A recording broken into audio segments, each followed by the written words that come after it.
Good morning, students.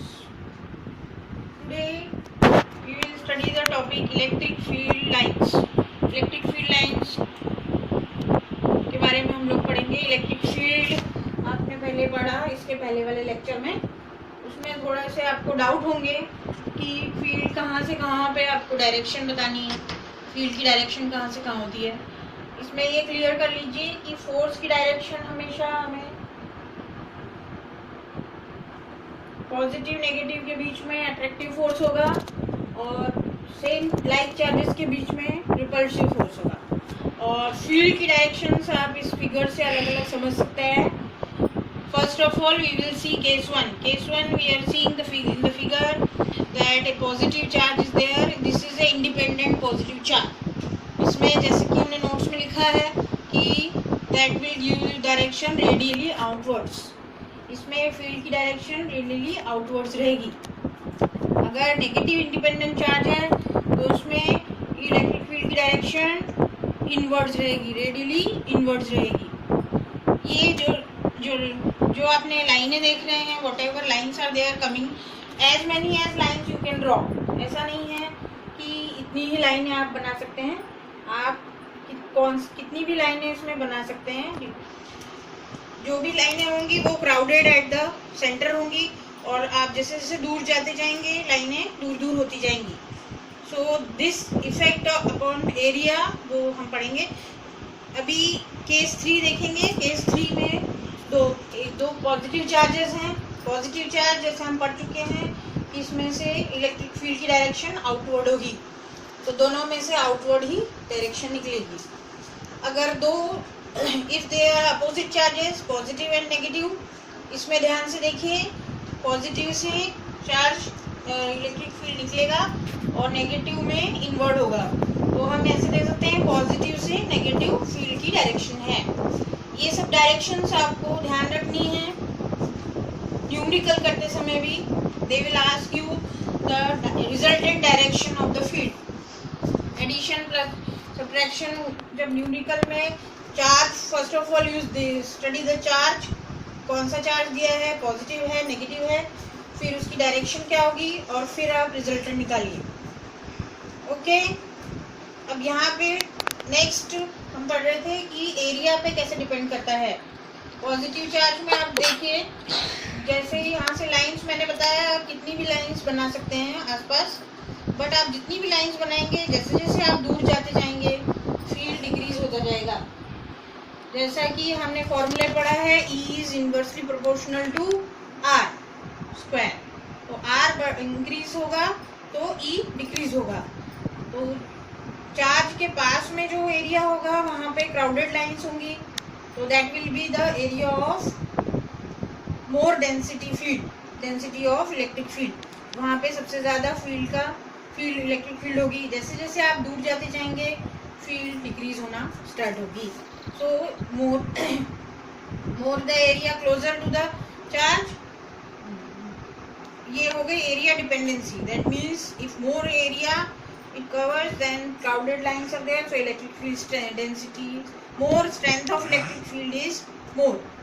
Lesser area covering, then density decreases and field strength decreases. तो charge के इस तरह से आप पॉजिटिव नेगेटिव चार्ज में देखेंगे तो यहाँ पे जो है डेंसिटी ज़्यादा होगी.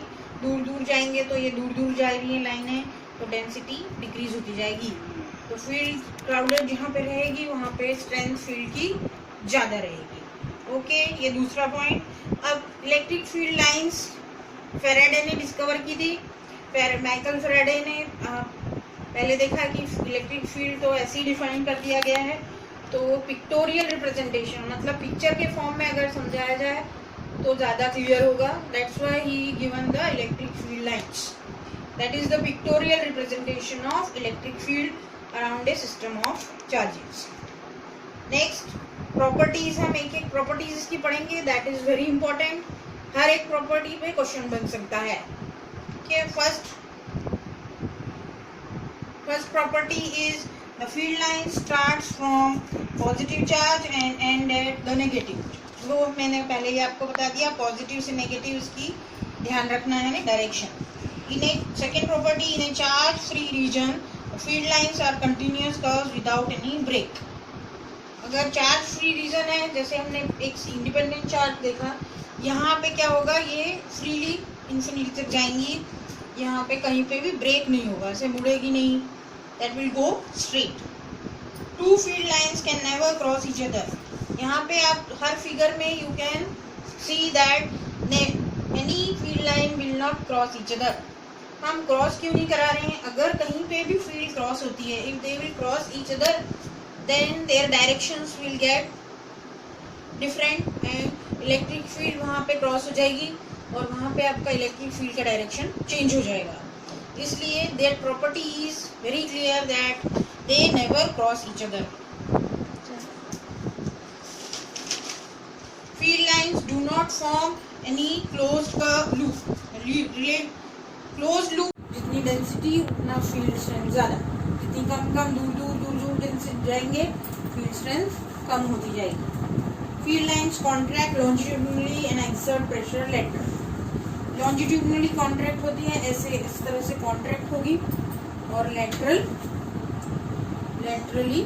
एक्सर्ट प्रेशर लेटरली, इस तरह से प्रेशर अप्लाई होगा। Okay, last point is field lines do not pass through a conductor. This indicates that electric field inside a conductor is always zero.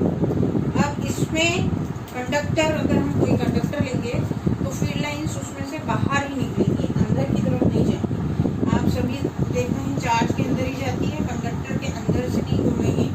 That means ये हम लोग detail में आगे भी पढ़ेंगे। We will study these about conducting process and all that in further lectures. This time only you understand that inside the conductor electric field is always zero. Okay, here we have completed the field lines properties. Field line properties हम लोग detail में पढ़ रहे हैं because it is very important part of the chapter, and these field lines you all point to point you have to learn by heart. उसमें से कोई भी किसी भी पॉइंट पे ऐसा भी क्वेश्चन पूछा जा सकता है, और आपको न्यूमेरिकल सॉल्व करने में भी इसकी प्रॉपर्टीज को याद रखना है। एक लास्ट प्रॉपर्टी इसकी है कि any tangent you can make at any point of the curve, tangent to this curve at each point gives direction of electric field at that point. Curve के किसी भी पॉइंट पे अगर हम टेंजेंट बनाते हैं तो टेंजेंट आपको फील्ड की डायरेक्शन वहाँ पे फील्ड की डायरेक्शन बताता है। जैसे हम अगर यहाँ पे टेंजेंट बनाएंगे ऐसे, तो it will show the direction of field outward जा रही है। सिमिलरली अगर हम टेंजेंट यहाँ बनाते हैं तो फील्ड विल गो आउटवर्ड। इस तरह से आपको डायरेक्शंस निकालना आना चाहिए।